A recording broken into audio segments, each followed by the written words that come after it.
All right, thank you very much, Gary. We're going to switch up a little bit. Professor Turley's a little bit delayed, so we're going to switch out for my good friend Jeff Deist, who was Dr. Paul's chief of staff on Capitol Hill, was president of the Mises Institute, and he's going to give a very important talk, especially following Gary, which is a talk about money and about the weaponization and de-dollarization. So without any further ado, Jeff Deist.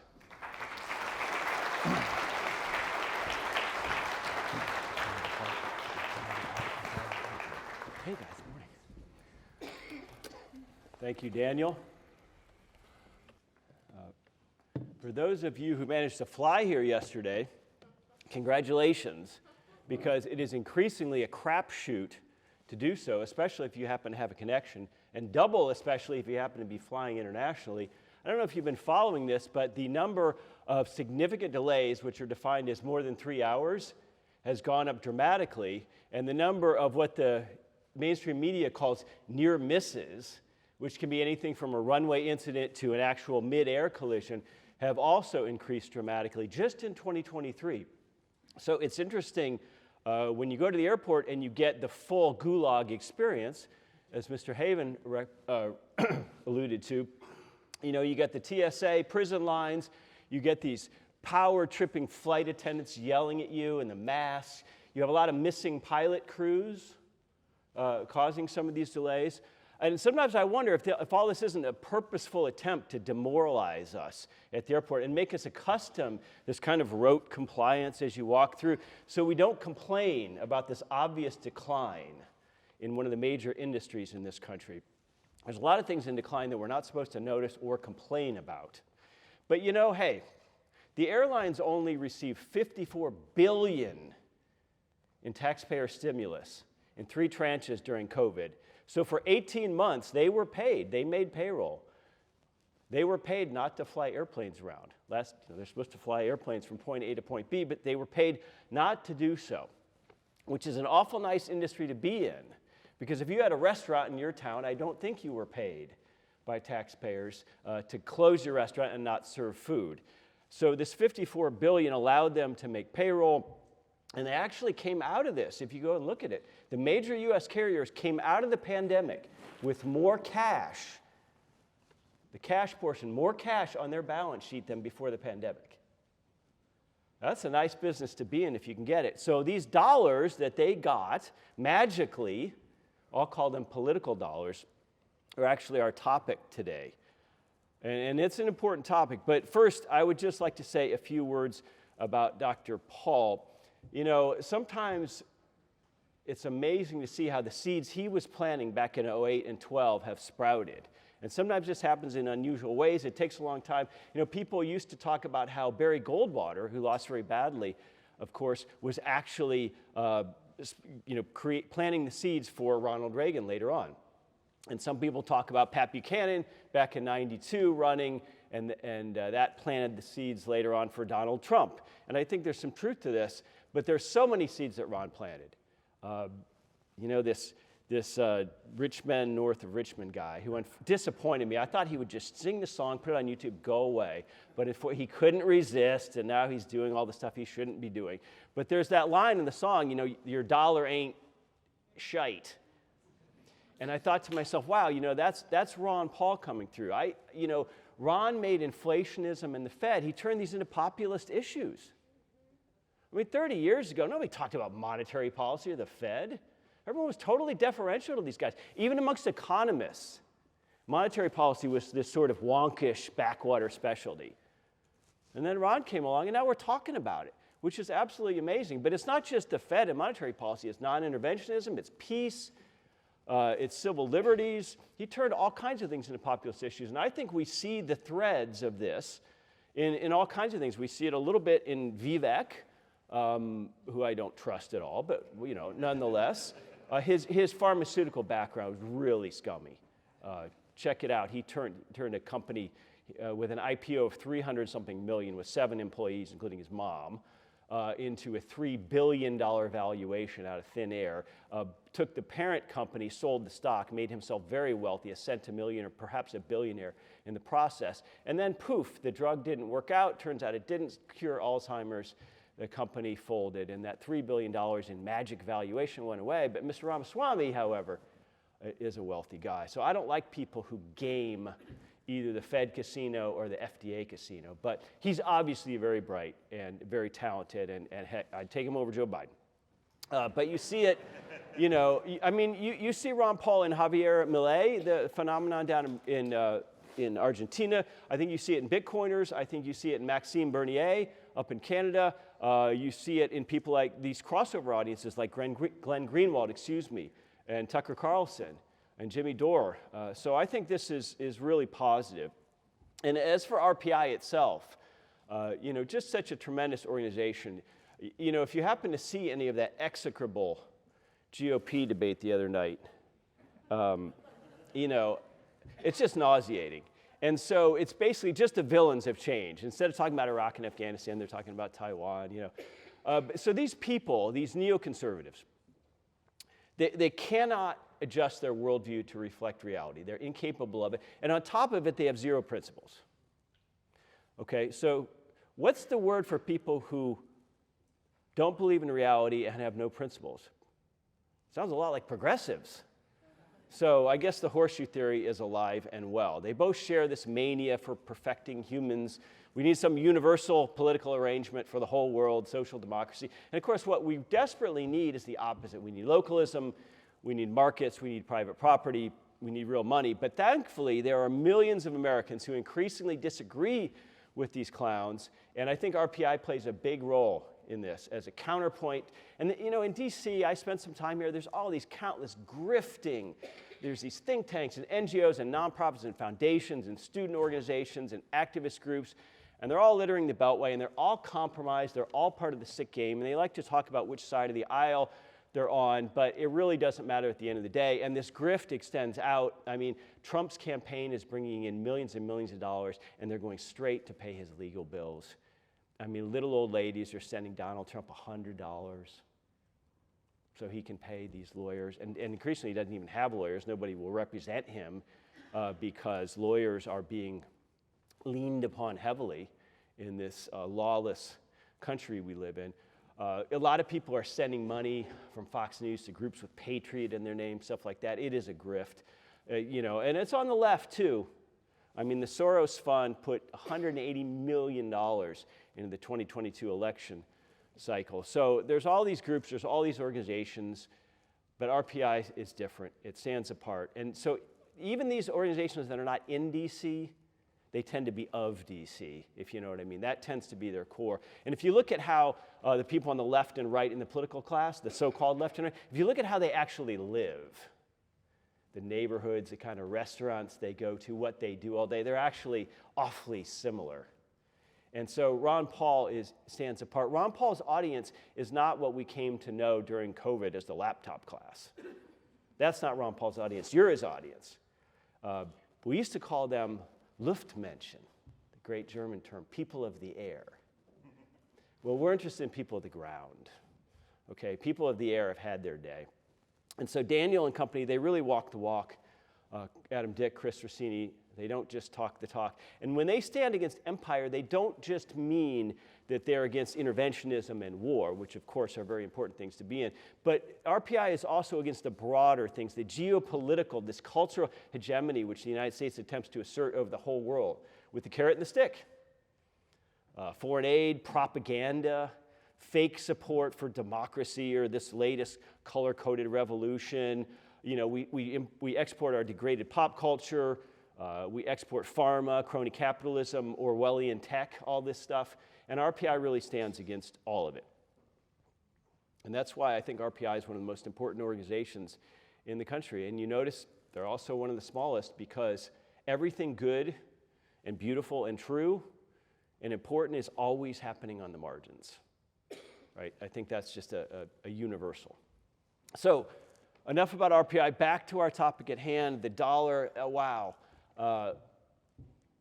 Everyone who had the privilege of growing up in America has been a beneficiary of the US dollar. No question, it is a magnificent tool of empire, and it has been since at least Bretton Woods for nearly 80 years now. It's been the world's reserve currency, and make no mistake, the dollar still works. It works very well all around the world. There's lots of places in the world where you can still give it to a cab driver. Unfortunately, the fundamental approach of our so-called monetary policy, which is a term that I intensely dislike, is to export our inflation all over the world. So dollar holders, which isn't just us, which is to say almost all foreign governments, almost all foreign central banks, major corporations, pension and investment funds, even millions of individual foreign citizens, they all use our dollar. They use it to buy treasury debt, and boy, oh boy, do they buy treasury debt. Inexplicably, but boy, oh boy, do they buy it. They hold it in foreign accounts. We call that Eurodollars. Eurodollar simply means a dollar outside of the U.S. that's held in a foreign account so that the U.S. Fed and regulators don't have control over it. 60% of all U.S. currency, of all dollars, are outside the U.S., 60%. They use it to settle international transactions. They use dollars to repay foreign-denominated debt. That's a big one. Just ask the Turks. Just ask what it's like to borrow in euro and dollar, for which they cannot print lira to repay. The Turks are in big trouble because of their borrowing binge over the last 20 years or so. People use dollars to buy oil. They use dollars to invest in U.S. real estate and equities. They use it as a hedge to protect themselves against their own bad fiscal and monetary depredations of their own governments, their own central banks. They use it as a hedge against forex risk, foreign exchange risk. And in some countries, they even just use it as cash on the street level, on the ground level, even when their governments ban it. The former Rhodesia, Zimbabwe, that was once the case. And sometimes these foreigners, they even use dollars for this really old-fashioned purpose. They buy our exports. They don't do that as much as they used to, but they still do. So all of this, over the past 80 years, but especially over the past 50 years since 1971, it's been a very, very happy arrangement for us. The French finance minister called it our exorbitant privilege back in the 60s, and I think that's an apt description. It's paid for welfare and warfare, folks, both of which are popular. We can kid ourselves in this room. Those are both popular financial programs. We've been able to promise entitlements to the moon. The over 65 segment of America is set to double in the next 30 years, by the way. Good luck. But we've also used the dollar to export our financial and military dominance across the globe. And I think the dollar has added, in its own way, to that cultural dominance I mentioned earlier. But I'm afraid it's coming to an end. I'm afraid that these privileges of monetary empire, we might call it, are coming to an end. I would even like to say, and this is my Christmas gift, that monetary policy itself, so-called, is in its twilight. Inflationism as a policy has natural limits. It does. And that's my message for you today, is that our greatest export and our most powerful weapon, the US dollar, has peaked, folks. It's peaked, and the only question now is how steep that hill on the roller coaster that we're about to go over will be. So why is this? Because an awful lot of macroeconomists, a pseudo field, by the way, would disagree. Well, it always goes back to fundamentals, to the laws of economics. You know, we talk about commodity money and paper money. We talk about sound money. We talk about fiat money.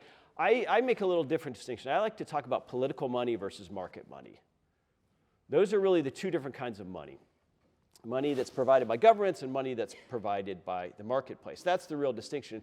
And so the dollar is inherently a political tool. In fact, it's a policy tool rather than a currency in any meaningful sense. And because the dollar is a political instrument, it faces all these centrifugal forces of politics that are pulling America apart. And political money can never survive political turmoil.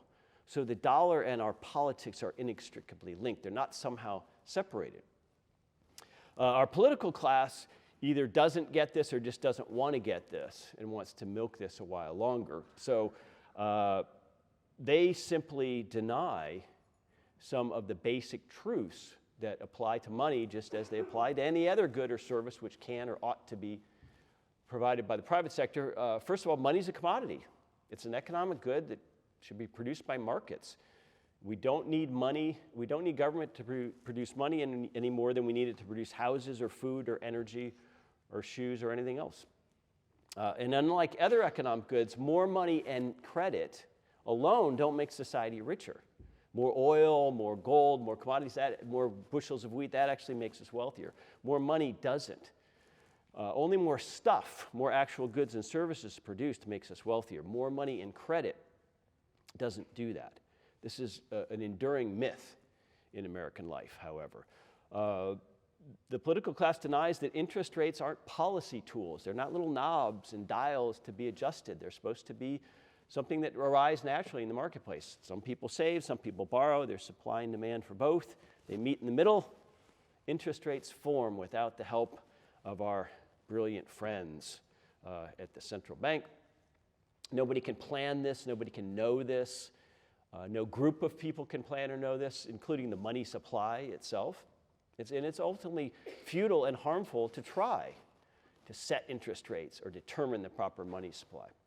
And the final thing, the fourth economic fundamental reality that our political class ignores or denies, is that price deflation is a good thing. Okay, it's not something to be feared or fought by central bankers. On the contrary, it should occur naturally as a society gets wealthier, right? As a society gets wealthier, there's more profits. That means there's more capital accumulation, which means there's greater efficiency and investment, especially in technological improvements, and prices come down, folks. Look at LASIK surgery. Look at a DVD player, which you can actually buy still. I looked it up. They have them at Walmart for like $40. So if you got those DVDs sitting around, DVD players used to cost $800 in 1990 dollars. Deflation is just another word for people becoming wealthier. And yet our political class fights it tooth and nail. Might say that they don't much like us getting healthier and wealthier. That would be the cynical take. But these four fundamental truths, which most people never think about, most economists deny, our departure from these, our inability to abide by these realities, they doom our weaponized dollar. We have to view political money for what it is. It's the negation of these truths. So monetary policy, we hear this term all the time, it's just another word for monetary politics. That's all it is. So we shouldn't allow them to get away with these highfalutin, lofty euphemisms. Policy is political. Policy is zero-sum. It has winners and losers. And that's what our dollar has. So we used to have a gold standard. We replaced it with a political standard. So that's what we have today, and it's worse. It's worse in every way. So under a political standard, the concept of money, it's just overwhelmed. It's completely obscured now. We see modern money as a policy tool of government, an instrument. The only way we can understand it is in the context of politics, all the perverse incentives that the political class has. In a democracy, we can't redeem dollars in gold, so that means dollars are untethered. They're unbacked by real assets. That means politicians, our friends in Congress, can be untethered from any sort of market discipline. So money creation, debt issuance becomes a political matter. It appears, at least for a while, to be almost unlimited. And the tendency, of course, with political money is always to buy votes. To buy votes by giving out more free stuff from the government. Print it and borrow it. Austerity, okay, that's that Ron Paul stuff. That's for the future someday, maybe. And so these central bankers, especially those at the highest levels, they're just politicians. They're political figures. Certainly Jerome Powell is inarguably a political figure. And what happens is that what should be an asset, which is money, which is gold, for example, converts into a liability. Physical gold doesn't have any counterparty risk. It just sits there. You can melt it down. It never goes away. U.S. dollars are always subject to all these political forces that we're talking about today. And of course, devaluation is a policy. Devaluation of your money, your savings, is a policy. And so most Americans don't have enough money to hold across a bunch of different currencies and hold foreign equities and all that, and diversify themselves against this political risk posed by political money. Most of us are pretty much stuck with the dollars in terms of our savings and in terms of our paychecks. So we really have three choices. We can hold dollars under our mattress, which makes us nervous.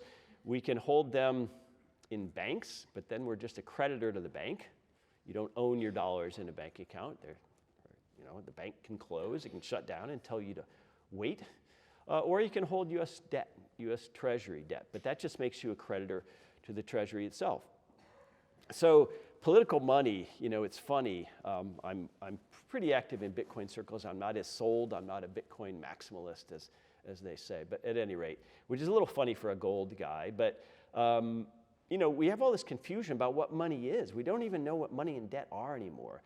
And we have all this confusion. We hear money described as energy, like it's zooming around little particles in some sort of closed system subject to the laws of thermodynamics. You hear economists talk about a system. We hear money described as information. We hear it described as an agreement about value and all these things, which none of these really make sense. If you haven't read your Menger and your Mises, you can fall prey to all this kind of confusion. And it's all rooted in this politicized zero-sum nature, again, of money today.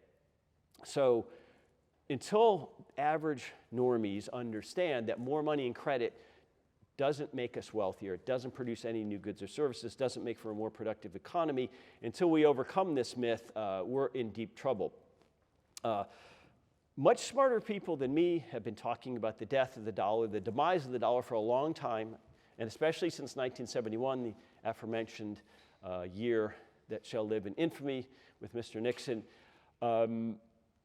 But it's always been for all these geopolitical reasons that the dollar has not gone the way of the dodo bird in those 50 long years. And a big part of it is geopolitics, the fact that other central banks and governments do the same or worse as we do, only harder and faster.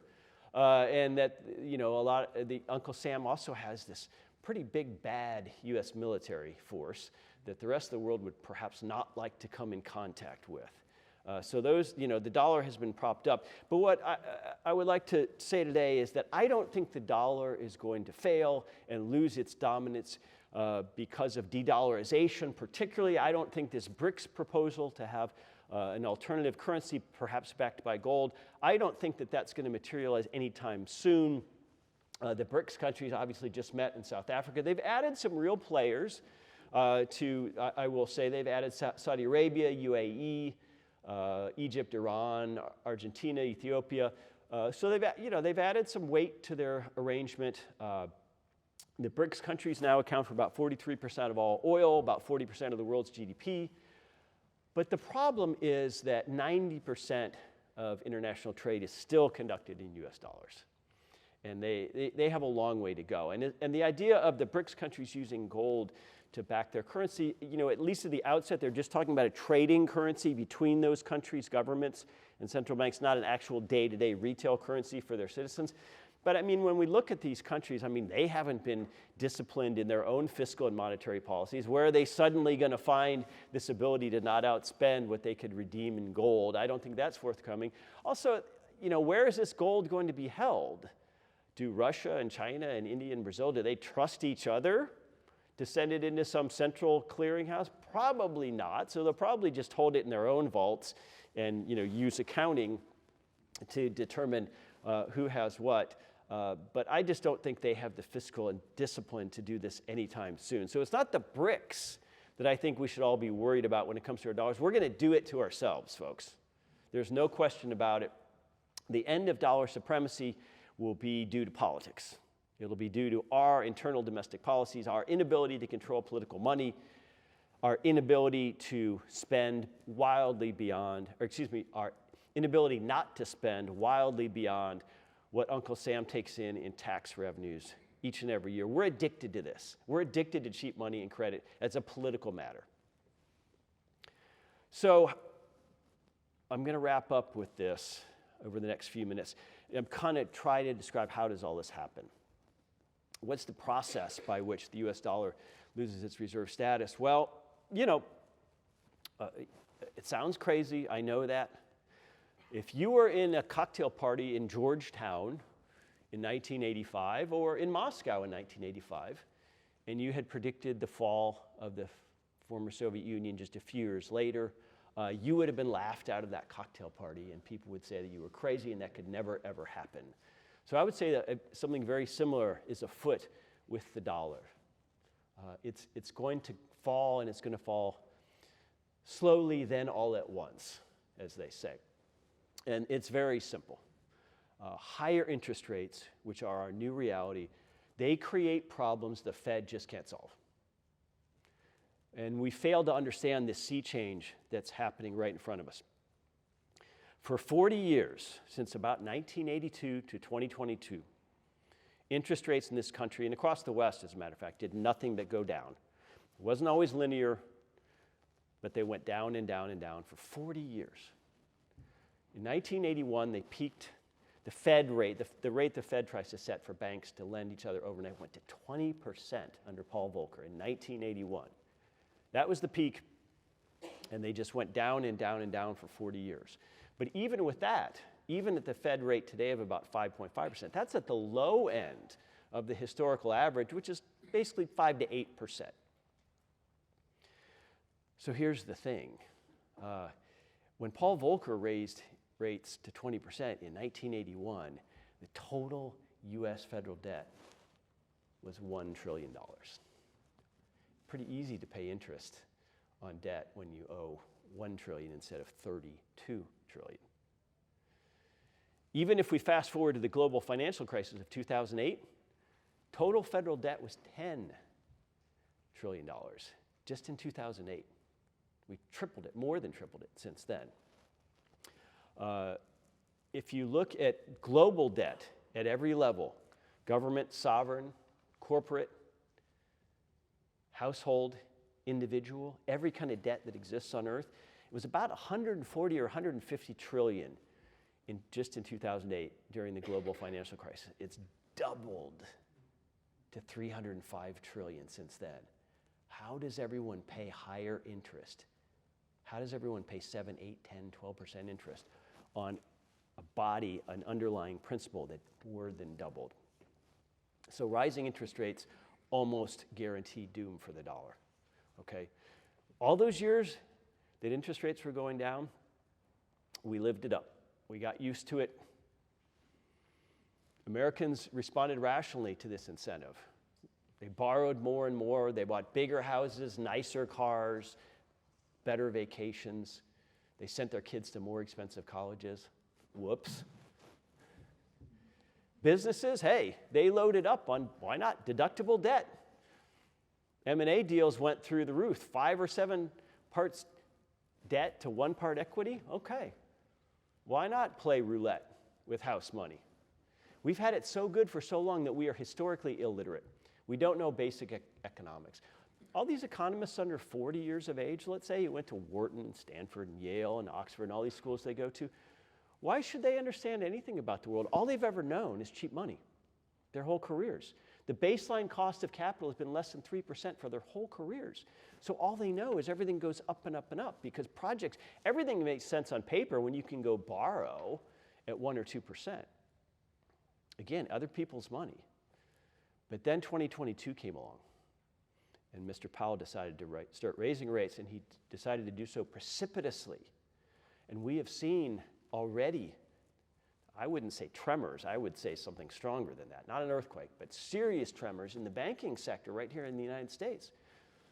We've had several significant bank failures. Sam Bankman-Fried's bank, Silicon Valley Bank, Signature Bank.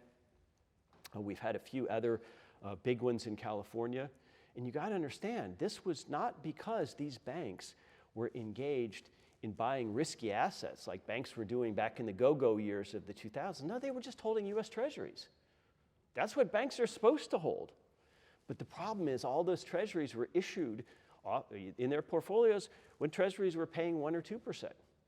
So now, today, you can go out and get 5% on a Treasury. All those bonds that they held suddenly plummeted in value. All of a sudden, virtually overnight, in less than a year of Jerome Powell raising rates, all these banks in the U.S. found themselves insolvent because of their bond portfolios. A bond that pays 1 or 2% is worth a hell of a lot less than a bond that pays 4 or 5. It's very simple math. Most of them, of course, have never marked to market, and they're still hanging in there, but that's because they haven't had a bank run. like Silicon Valley Bank had and like Signature Bank had. So when your depositors get spooked, you can be in big trouble, because if they try to sell those bonds, which are worth a lot less, to come up with the cash in a fractional reserve system to pay all those depositors, they don't have enough money. So that's why the Fed created this ridiculous temporary lending facility to retail banks in America. So it's a wink and a nod, and what they're allowed to do, which you're not allowed to do, by the way, as a borrower, is they're allowed to go take a bond with a face value of 100 that's only worth 60 and get 100 from the Fed, right? They're allowed to have a wink and a nod and say, hey, here's my collateral that says it's worth 100. Everybody knows it's not. But banks have some exorbitant privileges of their own. So what this means for industry, apart from banks, of course, is higher cost of capital. It costs more to go out and raise money, which means it costs more to produce goods and services, which means inflation goes up, not down.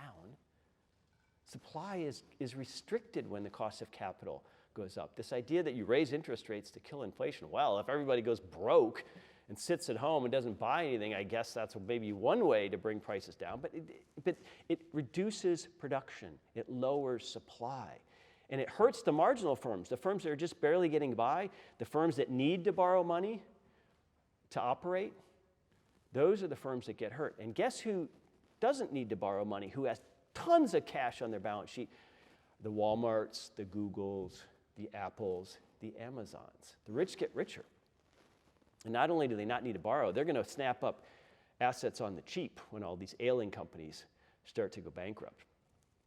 How about commercial real estate? Woo, even before COVID, when everyone went home and decided not to go to the office.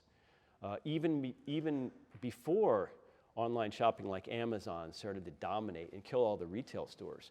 All of these big cities are full of gigantic commercial real estate projects that have long-term debt obligations. And something like $1 trillion in commercial real estate debt is set to mature in the next 12 months. Well, they're not going to roll it over at anything close to the interest rates they were paying. They're going to pay a heck of a lot more. So all of these office towers, folks, are in big trouble, and so are all these retail stores. They're in big trouble, especially the kind that happened to be on Market Street in San Francisco, which Daniel and I are both familiar with from having lived there in the past. Boy, oh boy, Market Street, one of the most beautiful, incredible streets in America back at the turn of the century, is now an absolute ghost town. And it turns out that people going to Nordstrom don't especially enjoy stepping over the needles and the poop. And this wasn't so good for Nordstrom. So one of the Nordstrom's flagship stores recently closed in San Francisco. Families and individuals, well, you know, we all got pretty used to borrowing stuff, as I mentioned before. What happens to a nation of people who are so used to and so addicted to spending beyond their means? Because saving money has been for chumps for 40 years. Are they suddenly going to change their habit? Well, we might have to, folks. Even people with good credit are paying 8-9% for auto loans. The average U.S. automobile is 50 grand now. Something like 25% of all car loans, the monthly payment is over $1,000. There are people driving around these beautiful Escalades and these gigantic Ford F-150s. They're paying $1,200 a month to have this car. Are you kidding me? How about mortgages? How are these young people going to save up 20% down for even what is today a pretty modest, let's say $400,000 house, when that mortgage payment at 8% on that same $400,000 house is more than double what it was just back in 2020 at, let's say, a 3% mortgage? The monthly payment doubled. And then, of course, Congress has enjoyed having a very, very, very small cost of debt service for these 40 years. That $30 trillion worth of debt has been manageable because the average weighted cost of capital, all the Treasury debt outstanding, up until recently has been well below 2%. It's been like 1.6%. So that meant every year Congress only had to spend maybe $300-400 billion on paying interest on Treasury debt. Now it's already up to $600 or $700 billion. Very, very soon, it's going to be over $1 trillion in just the next coming years, which will make it the single biggest line item in the congressional budget. Not so-called defense, not Social Security, not Medicare. The number one item that Congress will have to budget for will be interest. And as far as Treasury debt, oh my goodness. Well, we're going to be issuing a lot of Treasury debt to pay for the deficit spending that's come, folks. And you know what? These foreigners and these pension funds, they seem to keep buying it. There seems to be a market. And there's also a wink and a nod here because they always know that the Fed will buy them as a backstop. That's the backstop. That's not the marketplace, folks. But I'll tell you what, with deficits going to the moon, with the entitlement gap in the future between future tax revenues and future expenditures on Social Security and Medicare, I don't know why investors are going to keep buying these bonds, even at 5%, when we all know real inflation is probably 8%. Maybe people will start to demand junk bond rates to keep buying Uncle Sam's debt. I certainly would. So this is the economic reckoning that's coming. It's going to turn the dollar maybe not into the Weimar Deutschmark, maybe not into the South African rand, maybe not into the Argentine peso, but it's going to turn it into something far worse than it is today. And the cultural costs, folks, are going to be just as high on all of us as the economic costs. I'll finish with this. Very few Brits probably would have imagined in the dawn of the 20th century in 1900 what would become of their empire over the next century, and the pound sterling in the process. Just because we're sitting here pretty materially fat and happy in 2023 does not mean that what happens over the next 100 years might surprise us just as much. Thanks a million, folks.